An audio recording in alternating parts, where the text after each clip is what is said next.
बात करने के लिए लॉगिन करें www.astrotak.com। नमस्कार, कैसे हैं आप सभी। बहुत बहुत स्वागत है आप सभी के एस्ट्रो तक में। मैं हूँ राखी मिश्रा। हमारे सनातन धर्म में व्रत का खासा महत्व है। चाहे वो व्रत कोई भी हो, लेकिन उनका अपना एक अलग ही महत्व है। आज हम बात करने जा रहे हैं वट सावित्री के व्रत के बारे में, जो है 30 मई के दिन सोमवार, और उस दिन सोमावती अमावस्या भी है।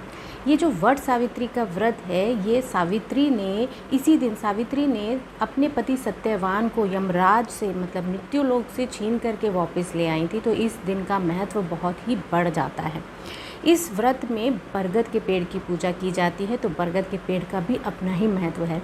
कहा जाता है कि बरगद के पेड़ में त्रिदेव का वास होता है।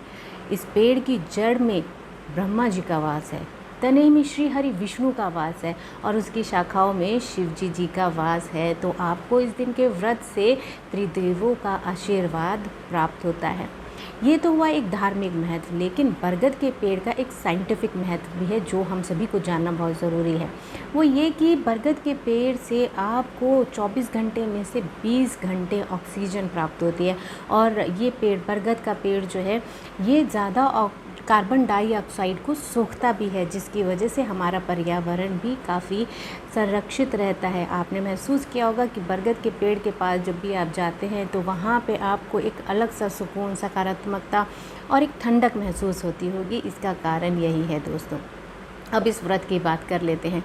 ये व्रत सोमवार के दिन 30 मई को है, और इस व्रत को करने के लिए आपको, जो महिलाएं करती हैं इस व्रत को, वो पूरा 16 श्रृंगार करती हैं। 16 श्रृंगार का व्रत है, क्योंकि यह व्रत पति की लंबी आयु, सुख, समृद्धि और स्वास्थ्य के लिए किया जाता है।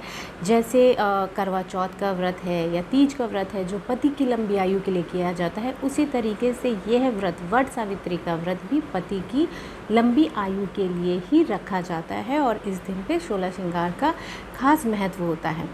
पूजा के लिए बरगद के पेड़ में जल दिया जाता है। उसके बाद रोली कुमकुम लगा करके बरगद के पेड़ की परिक्रमा की जाती है। परिक्रमा के लिए कच्चे सूत का इस्तेमाल किया जाता है। इस व्रत के दिन आपको त्रिदेवों का आशीर्वाद तो प्राप्त होगा ही, इसके साथ साथ, क्योंकि सोमावती अमावस्या है, शनिदेव का दिन है, तो आपको शनिदेव का आशीर्वाद भी प्राप्त होगा। उनसे भी आपको आशीर्वाद मिलेगा आपकी आने वाले जीवन के लिए, आने वाली सुख समृद्धि के लिए, स्वास्थ्य के लिए, उनसे भी आपको प्राप्त होगा आशीर्वाद। इस व्रत में आपको कौन कौन सी चीज़ें चाहिए होती हैं, किस तरह की सामग्री आपको इस दिन के लिए ज़रूरी होती है व्रत के लिए। जो महिलाएं व्रत रखती हैं, वो पूरा 16 श्रृंगार करके लाल या पीले रंग की साड़ी पहनती हैं, जिसको शुभ माना गया है, सुहाग की निशानी माना गया है।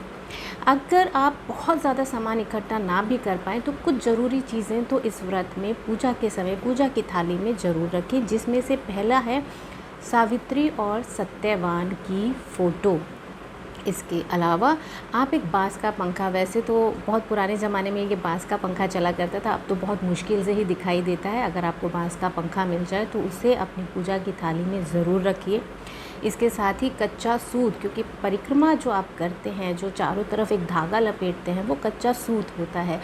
तो परिक्रमा के समय कच्चे सूत का ही एक अपना महत्व है, तो उसे आप ज़रूर रखिए। इसके अलावा जो फल की अगर हम बात करें, तो बरगद का फल या फिर आम अगर आपको मिल जाए, तो उसे पूजा की थाली में ज़रूर रखिएगा। इसके अलावा 5 फल होने चाहिए, बाकी आप कोई भी फल ले सकते हैं।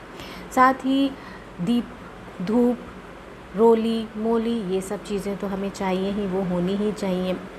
अक्षत, नारियल, सुपारी और सुहाग का सामान थाली में होना चाहिए। अगर बहुत ज़्यादा, यानी कि 16 श्रृंगार आप ना भी ले पाएँ, तो एटलीस्ट आप एक बिंदी, सिंदूर ये ज़रूर रखिएगा, और चूड़ियाँ आप ज़रूर रखिएगा सुहाग के सामान में।